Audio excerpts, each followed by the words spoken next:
Hello everyone. आप सब कैसे हैं? मैं उम्मीद करता हूं कि बहुत अच्छे होंगे और अपनी पढ़ाई को बहुत अच्छे से कर रहे होंगे। मैं Akash Kumar Bhadana ICT virtual classroom में आपका बहुत बहुत स्वागत करता हूं मेरे प्यारे बच्चों। जैसा आपको पता है मेरे प्यारे बच्चों, बेसिकली हमारी आपका 10th क्लास है और 10th क्लास में हम लोग देख रहे हैं पॉलिटिकल साइंस। और पॉलिटिकल साइंस के अंदर ही हम लोग चैप्टर पढ़ रहे थे राजनीतिक दल। तो मैंने कल आपको नेशनलाइज मतलब यानी कि जो आपका मान्यता प्राप्त दल थे उनके बारे में समझाया। कुछ आपको मैंने ये बताया कि बहुत सारे दल जो है आपका राष्ट्रीय दल है, उन मैंने आपके राष्ट्रीय दलों को आपको समझाया। ठीक है। और उन्हीं राष्ट्रीय दलों को मैंने आपको एक एक करके जो है सारों को आपको समझा दिया था। ठीक है। और इसी तरीके से जो है हमने सारी चीजें आपको बड़े स्पष्ट करके एक एक समझाई और बताई। क्षेत्रीय दलों के विषय में बताया। ठीक है। यहाँ तक हम पढ़ चुके थे कि क्षेत्रीय दल क्या होते हैं, कैसे कुछ है। अब थोड़ा सा हम आगे बढ़ते हैं। ठीक। देखिए, पार्टियों के पास ना तो सदस्यों की खुली सूची होती है और न ही नियमित रूप से संगठित बैठकें होती हैं। इनके अंतर्गत आंतरिक चुनाव भी नहीं होते हैं। कार्यकर्ता वे पूरी सूचनाओं को साझा भी नहीं करते। सामान्य कार्यकर्ता अनजाने ही रहते हैं पार्टी के अंदर क्या चल रहा है। उसके पास ना तो नेता है, कैसे जुड़े, प्रभावी ताकत होती, ना ही कोई अन्य आपके माध्यमिक फैसले हैं। ये सारी चीजें हैं। परिमाण स्वरूप पार्टी के नाम पर ही सारे फैसले लेने का अधिकार उस पार्टी के नेताओं के हाथ में होता है। क्योंकि कुछ के नेताओं के पास ही असली ताकत होती है, इसलिए जो उनकी अहमियत होती है उनका पार्टी टिके रहना मुश्किल हो जाता है। पार्टी के सिद्धांत और नीति निष्ठा की जगह नेता की नीति निष्ठा से कहीं ज्यादा महत्वपूर्ण होती है। यानी कि जो पार्टी के सिद्धांत है और जो आपके नीतियों के से निष्ठा है, नेता की नीति निष्ठा से कहीं ज्यादा महत्वपूर्ण होती है। कैसे होती है? ज्यादा महत्वपूर्ण होती है। दूसरी चुनौती पहली चुनौती से जुड़ी है। यह है वंशवाद की चुनौती, क्योंकि अधिकांश दल अपना कामकाज पारदर्शी तरीके से नहीं करते। कह रहे बहुत सारे ऐसे दल हैं जो आपका फेयर हो क्या, जिस तरीके से उनको फेयर होकर अपना काम करना चाहिए वो आपका नहीं करते। इसलिए सामान्य कार्यकर्ता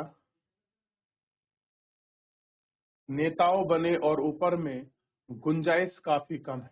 जो लोग नेता नहीं होते हैं वे अनुसूचित लाभ अपने निजी लोगों तक आगे परिवार के लोग आगे बढ़ते हैं। अनेक दलों में शीर्ष पद पर हमेशा एक ही परिवार के लोग आते हैं। बहुत सारे ऐसे कंडीशन हैं जहां पर जो आपके दल हैं उन दल पर शीर्ष पर एक ही दल या वर्ग विशेष के नेता जो है अपना शासन को आपका जमाते हैं और आपका बैठते हैं। यह दल के अन्य सदस्यों के साथ ही अन्याय है। कह रहे हैं कि अगर एक ही परिवार के लोग हाईएस्ट पोस्ट पर रहेंगे तो अन्य दल के जो आपके सदस्य हैं उनके साथ कैसा है? अनजस्टिस जैसा ये दिखाई देगा। यह बात लोकतंत्र के लिए अभी भी अच्छी नहीं है, क्योंकि उससे अनुभवी और बिना जन आधार वाले ताकत वाले पदों पर पहुंच जाते हैं। यह प्रवृत्ति कुछ प्राचीन लोकतंत्र समेत कमोबेश पूरी दुनिया में दिखाई देती है। ऐसी है समेत पूरी दुनिया में दिखाई देती है। तीसरी चुनौती दलों में, खासकर चुनाव के समय पैसे और अपराधी तत्व के घुसपैठ हैं। चूंकि पार्टियों में सारी चिंता चुनावी जीतने की होती है, अतः इसके लिए कोई भी जायज और नाजायज तरीके अपनाने से परहेज नहीं करता। चाहे कोई जायज हो या नाजायज नहीं, वे ऐसे ही उम्मीदवार उतारती है जिनके पास काफी पैसा हो, जो पैसे जुटा सके। किसी पार्टी को ज्यादा धन देने वाली कंपनी, अमीर लोग उस पार्टी की नीतियां और फैसलों को प्रभावित करते हैं। ये बड़ा अच्छा है। मान लीजिए मैं कोई बहुत बड़ा बिजनेसमैन और मैंने किसी पार्टी या खास विशेष पर अपना पैसा फंडिंग की है कि आप चुनाव में बहुत बड़ा पैसे जरूरत होती है, मैं आपको पैसा दूंगा। बस एक ही काम करना है, अगर आप जीत जाते हैं इन नीतियों को इस तरीके से करना है, इन पॉलिसियों को ऐसे बनाने हैं कुछ फैसले हैं जो आपको पलट देने हैं, उससे मेरा लाभ होगा। इसके लिए वो पार्टियों को पैसा देते हैं। कई बार पार्टियां चुनाव जीत सकने वाले अपराधियों का समर्थन करती हैं और उनकी मदद लेती हैं। देश भर में लोकतंत्र के समर्थित लोकतांत्रिक राजनीति में अमीर लोग बड़े कंपनियों की भूमिका निभाते हैं और वो चिंतित है। जैसे बहुत सारी ऐसी कंपनियां हैं जो ये सारी चीजें कर रही हैं और ये चीजें हमको देखने के लिए मिल रही है। चौथी चुनौती जो है वो पार्टियों के बीच विकल्पताहीन की स्थिति है। कैसी है? विकल्पताहीन की स्थिति है। सार्थक विकल्प का मतलब है कि विभिन्न पार्टियों को नीतियों के कार्यबल में महत्वपूर्ण अंतर हो। हाल ही के वर्षों में दलों के बीच आपका वैचारिक अंतर कम होता गया है। यह प्रवृत्ति दुनिया भर में दिखाई देती है। जैसे ब्रिटेन में लेबर पार्टी और कंजर्वेटिव पार्टी के बीच अभी भी बड़ा कम अंतर है। दोनों दल बुनियादी मसलों पर सहमत हैं। उनके बीच बस अंतर बेऔर रह गया है। नीतियां कैसे बनाई जाएं और उन्हें कैसे लागू किया जाए। अपने देश के ही सभी पार्टियों में आर्थिक मसले बड़े कम ही अंतर है। जो लोग इसे अलग नीति चाहते हैं उनके लिए कोई विकल्प उपलब्ध नहीं है। कई बार लोग एक नया नेता चुनने का विकल्प भी नहीं होता है, क्योंकि वही थोड़े से ही नेता ही दल के आते जाते रहते हैं। कह रहे बहुत बार तो लोगों पर विकल्प भी नहीं होता कि हम किसको चुने, किसको चुनाव में रखें, क्योंकि विकल्प भी नहीं है। वही नेता इधर पार्टी में है, वही नेता उधर पार्टी में है, तो हंट फिर के वही नेता है जिनका बोलबाला इस पार्टियों में इन सब में होता है। ठीक है, तो इस वजह से बहुत सारी प्रॉब्लम्स जो है हम लोगों को जो है यहाँ देखने के लिए मिलती है। ठीक, और वो आपका दिखाई भी देती है। ठीक है ना? तो ये सारी चीजें बड़ी कॉमन है जो हमको दिखाई देती है। एक दलीय देश आपको दिखाई देगा जहां पर एक दल होता है। अब हमारे यहाँ बहुत सारी पार्टियां हैं। कैसी हैं? बहुत सारी पार्टियां हैं। वो अपनी राजनीति करती हैं, अलग अलग तरीके से रूल और इम्प्लीमेंटेशन करती हैं और हर तरीके से वो आपका सफल आपको दिखाई देगी। ठीक, देख लीजिए एक बार, कुछ पूछना है, इतना हम पीछे पढ़ रहे थे, एक बार देख लें चुनाव की पेशकश कैसे होती है, क्या चीजें हैं। देखिए, देख लिया। चलिए अब देखिए कैसे नेता है। पहले तो आप ही धन कुबेर हैं, फिर चुनाव लड़ना क्यों चाहते हैं? मतलब पहले पास ही उनके पास इतना पैसा है, उनसे पूछ रहे हैं आप चुनाव लड़ना ही क्यों चाहते हैं? आप तो पहले से क्या है, धन कुबेर हैं। अब देखिए दलों में कैसे सुधारा जा सकता है, दलों को कैसे सुधारा। अब देख लीजिए दलों में बहुत सारे आपके आपराधिक छवि वाले व्यक्ति आ रहे हैं, फंडिंग हो रही है, आउटसोर्सिंग हो रही है। यानी कि जिस लोकतंत्र की हम लोग बात कर रहे थे, कहीं ना कहीं वो लोकतंत्र आपका प्रभावित होगा। तो हम कैसे करें कि पार्टी सुधर जाए, वो सही नीति बनाए, सब सही लोग आपके चुनाव लड़े, उसके लिए हमको क्या प्रयास करना चाहिए, दलों को कैसे सुधारा जा सकता है। इस चुनौतियों के सामने करने के लिए जरूरत है राजनीतिक दलों में सुधार हो। ऐसे में यह सवाल उठता है कि क्या राजनीतिक दल सुधारने की क्या है, अगर वे तैयार नहीं है तो उन्हें क्या सुधारने के लिए मजबूर किया जाए। पहली बात तो है रिफॉर्म कैसे हो, अगर वो रिफॉर्म करने को तैयार नहीं, कैसे उनको मजबूर करके उनको रिफॉर्म किया जाए। दुनिया भर के नागरिकों को इन सवालों को लेकर परेशान है। ऐसे सवाल हैं जिनका जवाब आसान नहीं है। लोकतांत्रिक व्यवस्था आखिरी फैसला राजनेता ही करते हैं, जो विभिन्न राजनीतिक दलों का प्रतिनिधित्व करते हैं। कैसे करते हैं? विभिन्न राजनीतिक दलों का प्रतिनिधित्व करते हैं। उन लोगों को बदल सकते हैं और उनकी जगह नए नेता ले सकते हैं।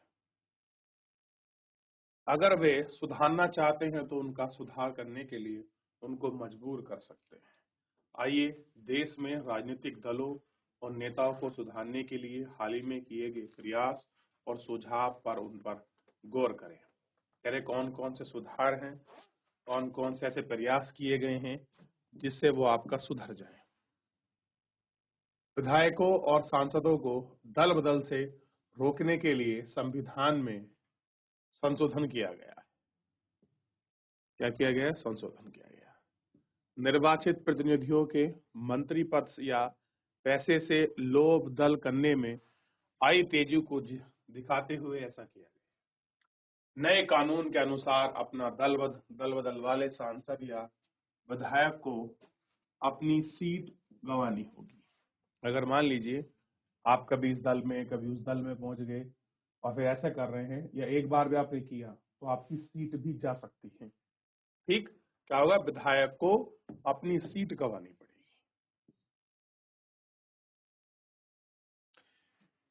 इस नए कानून से दल बदल में कमी आएगी। इस पर पार्टी में विरोध, कई स्वर उठने और मुश्किल हो गया है।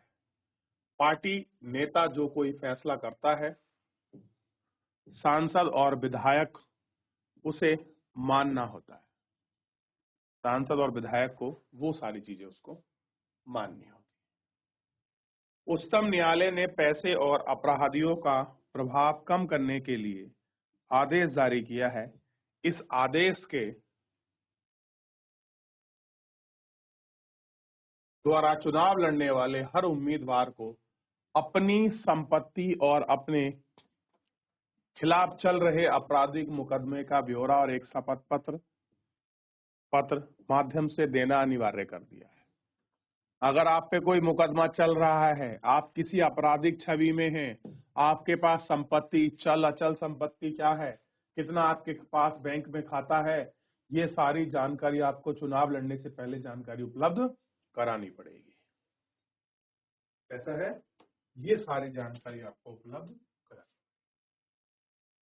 ठीक, इस नई व्यवस्था से लोगों को अपने उम्मीदवार के बारे में बहुत सारी पक्की सूचनाएं उपलब्ध होने लगी हैं। उम्मीदवार द्वारा दी गई सूचना सही है या नहीं, यह जांच कर लेने पर कोई व्यवस्था नहीं है। अभी तक हम इस बात पर भरोसा नहीं कर सकते कि इस व्यवस्था में बनने जाने के बाद राजनीति पर अमीरों और अपराधी का प्रभुत्व घटा है या नहीं। अब आपने ये तो ठीक कर दिया कि भैया आपको अपना ब्यौरा देना पड़ेगा, लेकिन ये कंफर्म नहीं हुआ है कि ये ब्यौरा घटा है, बढ़ा है, कैसा कुछ रहा है, क्या इसकी स्थिति है, कैसा कुछ बना है, इसके बारे में कोई ठोस चीज अभी हमको पता नहीं चला है। मान लीजिए किसी ने ब्यौरा दे दिया कि उसके पास 24 मुकदमे हैं, जेल जा रखा है, उससे ठीक है।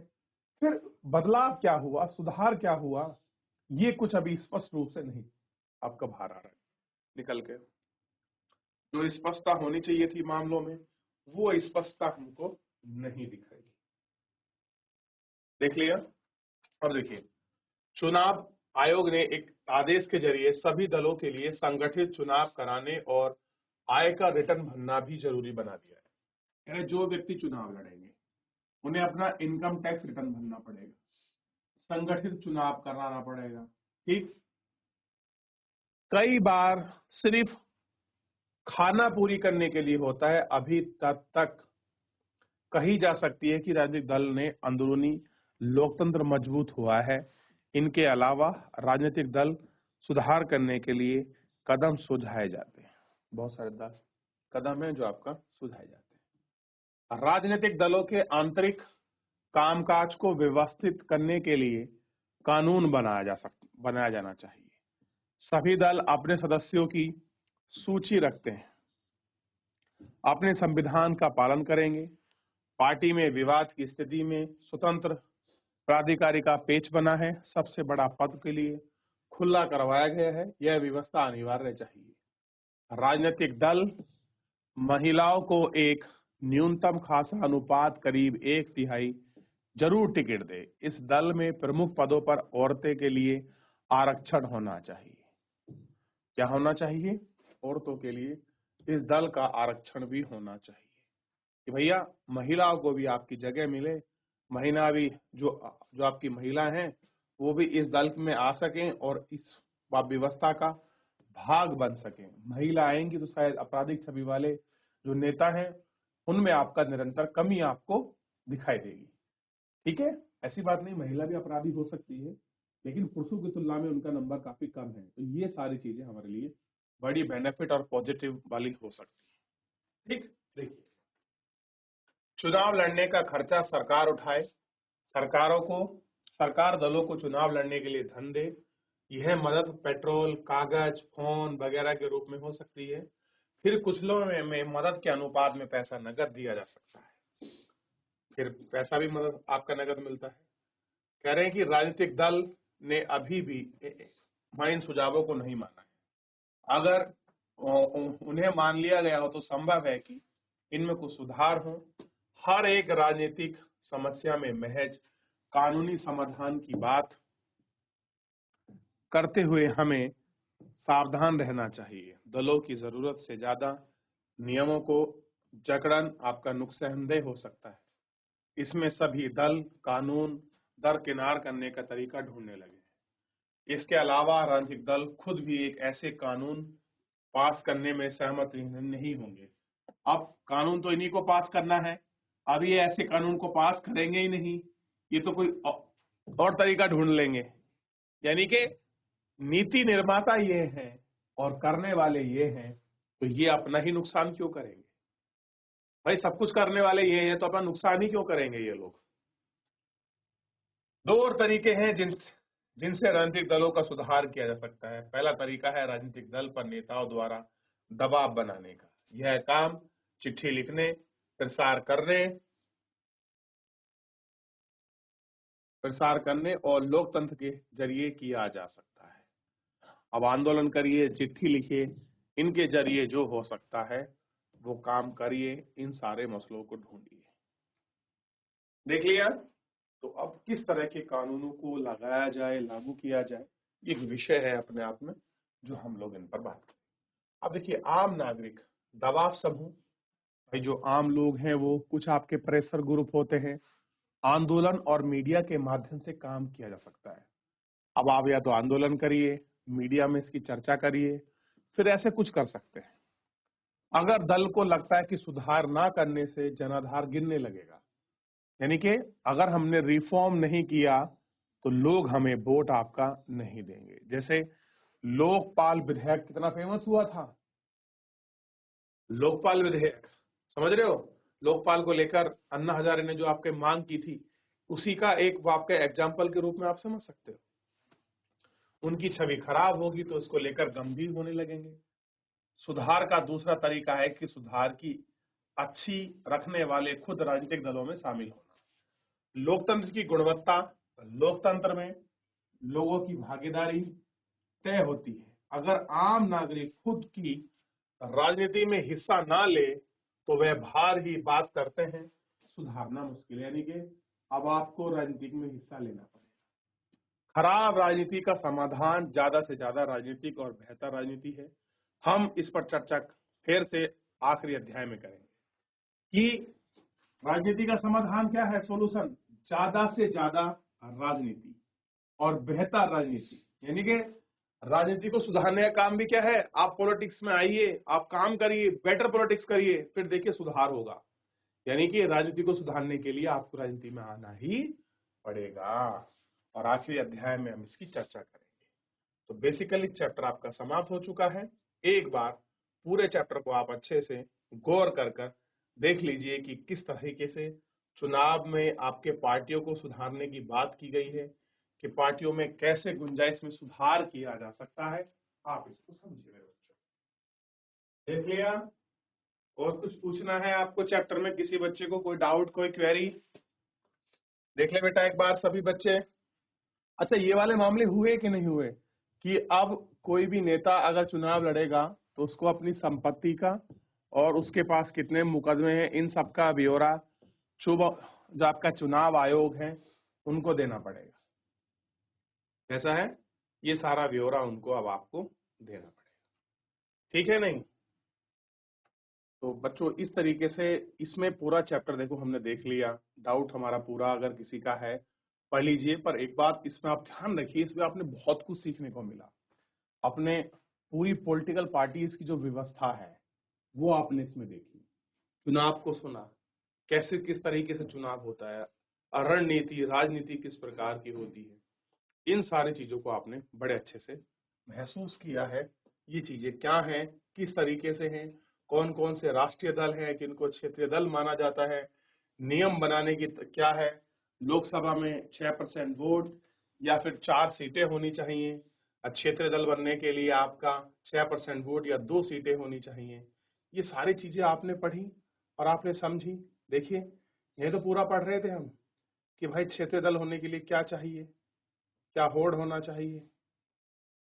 चलिए देख लिया राजनीतिक दल वगैरह। तो इस तरीके से पूरा चैप्टर हमारा हो गया कि राजनीतिक दल क्या थे, क्या वो किस तरीके से हमें दलों की जरूरत क्या होती है, क्यों है दल, कैसे हैं दल, कार्य कैसे करते हैं, पार्टी के लिए चुनाव कैसे लड़ते हैं, लोकतंत्र में क्या जरूरी है, एक दलीय होना, बहुदलीय होना, क्षेत्रीय दल होना, नेशनलाइज होना, उनको मान्यता मिलनी, उनमें सुधार, उन पे दबाव डालकर, इन सारे मुद्दों पर हमने बहुत अच्छे से बात कर ली।